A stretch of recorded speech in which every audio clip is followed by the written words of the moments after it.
Hello friends, welcome to my channel by Tech Achiever. आज की class में हम देखेंगे कि पॉइंटर्स क्या होते हैं, उसका क्या यूज़ होता है, कैसे उसे डिफाइन किया जाता है और सी में प्रोग्राम को कैसे राइट करते हैं पॉइंटर के प्रोग्राम को। तो ये एक इंट्रोडक्टरी क्लास है, इसमें आप पॉइंटर्स का इंट्रोडक्शन देखेंगे। तो सबसे पहले आता है व्हाट इज़ अ पॉइंटर। तो पॉइंटर क्या है? पॉइंटर एक ऐसा वेरिएबल है, कोई भी वेरिएबल का नाम ले सकते हैं। ऐसा वेरिएबल है जो अपने अंदर किसी दूसरे वेरिएबल का एड्रेस रखता है। क्या यूज है पॉइंटर बनाने का या फिर किसी वेरिएबल के अंदर किसी दूसरे वेरिएबल का एड्रेस रखने का? तो इसके लिए मैं आपको एक बहुत अच्छा एग्जांपल बताती हूँ। सी में आगे चल के आप पढ़ेंगे फाइल हैंडलिंग। तो फाइल हैंडलिंग में आप देखेंगे कि आप हार्ड डिस्क के अंदर एक फाइल क्रिएट करेंगे और ऑब्वियस सी बात है कि ये हार्ड डिस्क में किसी ना किसी मेमोरी लोकेशन पे जाके स्टोर होगी ये फाइल, कोई ना कोई इसका मेमोरी एड्रेस भी होगा। ठीक है। तो अब मान लीजिए कि आपको अपनी फाइल में कोई डेटा परमानेंट स्टोर कराना है। कभी आप इसमें कोई डेटा इंसर्ट करना चाहते हैं, कभी आप डेटा को डिलीट करना चाहते हैं, कभी आप किसी डेटा को अपडेट करना चाहते हैं। तो फाइल पर ऑपरेशंस को परफॉर्म करने के लिए आप क्या करेंगे? एक पॉइंटर वेरिएबल बनाएंगे।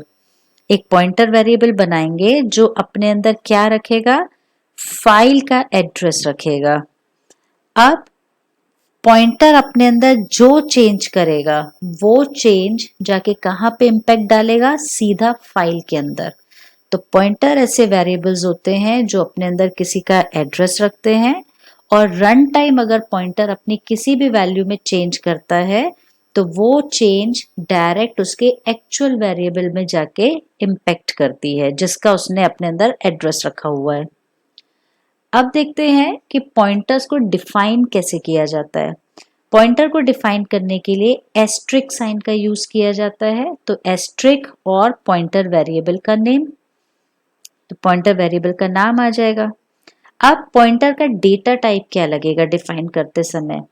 पॉइंटर अपने अंदर किसका एड्रेस रख रहा है, किस वेरिएबल का एड्रेस रख रहा है, उस वेरिएबल के अंदर किस तरह की वैल्यू स्टोर होती है, उसके अकॉर्डिंग उसका टाइप डिफाइन किया जाता है। जैसे अगर कोई इंटीजर ए वेरिएबल है जो अपने अंदर इंटीजर वैल्यू रखता है और इसका एड्रेस 1001 है, और अगर मैं कोई पॉइंटर बनाना चाहती हूँ, फॉर एग्जाम्पल ptr मेरा वेरिएबल है और मैं ये चाहती हूँ कि ptr वेरिएबल अपने अंदर a का एड्रेस रखे, तो a के अंदर किस तरह की वैल्यू है? इंटीजर टाइप की, तो यहाँ पे इंटीजर लग जाएगा।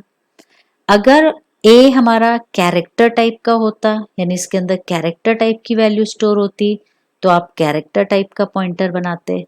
तो पॉइंटर बनाते समय पॉइंटर का डेटा टाइप इस बात पे डिफाइन करता है कि पॉइंटर जिसका एड्रेस रख रहा है उसके अंदर किस तरह की वैल्यू है। तो जैसे यहाँ पे एग्जाम्पल मैंने फाइल हैंडलिंग में दिया था, तो अगर आप फाइल का पॉइंटर बनाएंगे तो फाइल पॉइंटर यूज होगा वहां पे इसका जो डेटा टाइप होगा वो फाइल होगा।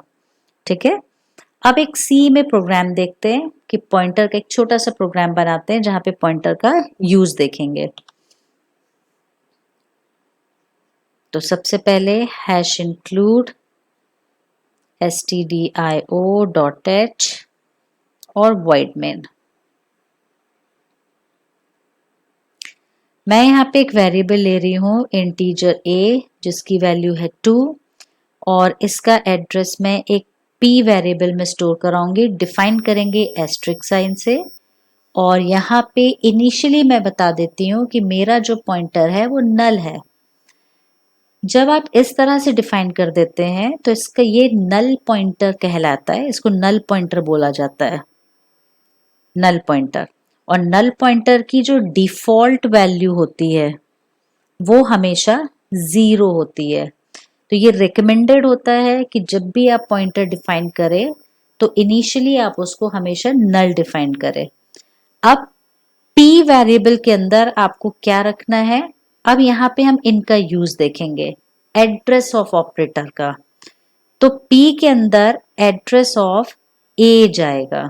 तो मैं यहाँ पे एग्जाम्पल ले लेती हूँ। कि a वेरिएबल है जिसके अंदर वैल्यू 2 है, इसका एड्रेस है 1001, और p एक वेरिएबल है जिसके अंदर a का एड्रेस जाएगा 1001, इसका अपना खुद का भी कोई एड्रेस है 1002। तो एड्रेस ऑफ ऑपरेटर का काम होता है किसी वेरिएबल के एड्रेस को फैच करना, तो इसने एड्रेस p के अंदर डाल दिया। अब मैं चाहती हूँ कुछ प्रिंटिंग्स कराते हैं, तो मैं यहाँ पे प्रिंट कराती हूँ printf %d a की वैल्यू। तो जब a की वैल्यू प्रिंट करूंगी तो आंसर क्या प्रिंट होके आएगा यहाँ पे 2। इसी तरह से अगर मैं चाहती हूँ कि मेरा जो पॉइंटर है वो कैसे a वेरिएबल की वैल्यू को फैच करेगा, तो जब आप p लिखते हैं, p का मतलब है कि p की वैल्यू, यानी p अपने अंदर किसका एड्रेस रख रहा है। लेकिन जब आप स्टार p लिखते हैं तो स्टार जो होता है वो ये बताता है कि जिसका एड्रेस है उसकी वैल्यू क्या है। तो अगर आप यहाँ पे इस तरह से लिखेंगे तो ये क्या करेगा, p का मतलब खाली एड्रेस ऑफ a, लेकिन स्टार का मतलब कि उस एड्रेस की वैल्यू। तो अब यहाँ पे क्या वैल्यू प्रिंट होके आएगी 2, क्योंकि p अपने अंदर a का एड्रेस रख रहा है। इसी तरह से मैं देखना चाहती हूँ कि a जिस मेमोरी में बना है उसका मेमोरी एड्रेस क्या है, तो अब यहाँ पे यूज होगा %p का। तो मेमोरी में एड्रेस की जो वैल्यू होती है वो हमेशा हेक्साडेसिमल में होती है, और हेक्साडेसिमल का फॉर्मेट स्पेसिफायर %p होता है। तो %p और एड्रेस ऑफ a, तो जो आंसर होगा वो हेक्साडेसिमल में आएगा। तो जैसे मैं एक एग्जांपल ले लेती हूँ, अभी मैंने यहाँ पे 1001 लिया है जो कि ऐसे एड्रेस नहीं होते, एड्रेस हमेशा हेक्साडेसिमल में होते हैं। तो मैं अज्यूम कर लेती हूँ कि जो एड्रेस है मेमोरी का वो है 0061FEC8। मान लीजिए कि ये प्रिंट होके आया एड्रेस ऑफ ए। इसी तरह से अगर मैं देखना चाहती हूँ कि p की क्या वैल्यू है, तो p की वैल्यू अगर आप खाली प्रिंट कराएंगे तो p की वैल्यू क्या प्रिंट होके आएगी, एड्रेस ऑफ a। तो ये भी यही प्रिंट होके आएगा 61FEC8, ये भी प्रिंट हो गया। अब यहाँ पे देखते हैं %x एंड %u क्या प्रिंट करते हैं। तो अब मैं यहाँ पे प्रिंट कराती हूँ %x और p की वैल्यू, और एक मैं यहाँ पे लेती हूँ printf %u और p की वैल्यू। तो दोनों में क्या डिफरेंस है, %x जो है वो हेक्साडेसिमल को लोअर केस में कन्वर्ट करके प्रिंट करता है। तो अब ये प्रिंट करेगा 61FEC8, इस तरह से प्रिंट करेगा। और %u जो होता है वो मेमोरी के एड्रेस को अनसाइंड इंटीजर के फॉर्मेट में प्रिंट करता है। तो जैसे मैं ले लेती हूँ यहाँ पे एक एग्जांपल कि जैसे मान लीजिए कि वैल्यू है आपकी ये, तो ये इस तरह से प्रिंट करेगा। तो आपकी रिक्वायरमेंट है कि आप किस तरह से किस फॉर्मेट में प्रिंट कराना चाहते हैं, आप इन सबको यूज कर सकते हैं। लेकिन जो रिकमेंडेड होता है वो %p ही होता है, क्योंकि %p हमेशा हेक्साडेसिमल का ओरिजिनल फॉर्मेट प्रिंट करके देता है।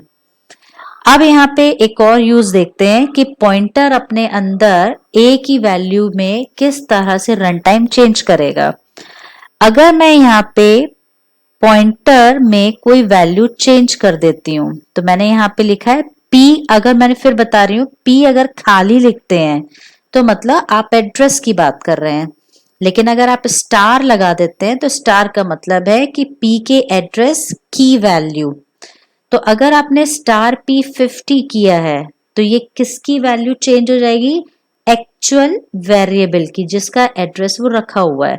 अब मैं यहाँ पे प्रिंट करके देखती हूँ a की वैल्यू को कि a की वैल्यू चेंज हुई या नहीं। तो अब अगर आप प्रिंट करके देखेंगे तो a का जो आंसर आएगा वो 50 आएगा। अब नेक्स्ट टॉपिक देखते हैं पॉइंटर्स ऑफ द पॉइंटर्स, कि पॉइंटर के पॉइंटर कैसे बनाए जाते हैं। तो जैसे अभी आपने देखा कि आपने एक पॉइंटर बनाया और ये पॉइंटर वेरिएबल अपने अंदर किसी दूसरे वेरिएबल का एड्रेस रख रहा है इस तरह से।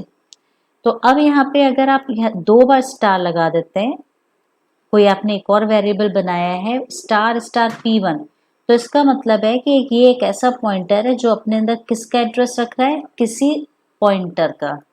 इसी तरह से अगर आप 3 स्टार लगा देते हैं किसी वेरिएबल में, तो इसका मतलब हो गया कि P2 अपने अंदर एड्रेस रख रहा है किसी पॉइंटर का, और वो भी किसी दूसरे का एड्रेस रख रहा है, यानी पॉइंटर के पॉइंटर का एड्रेस।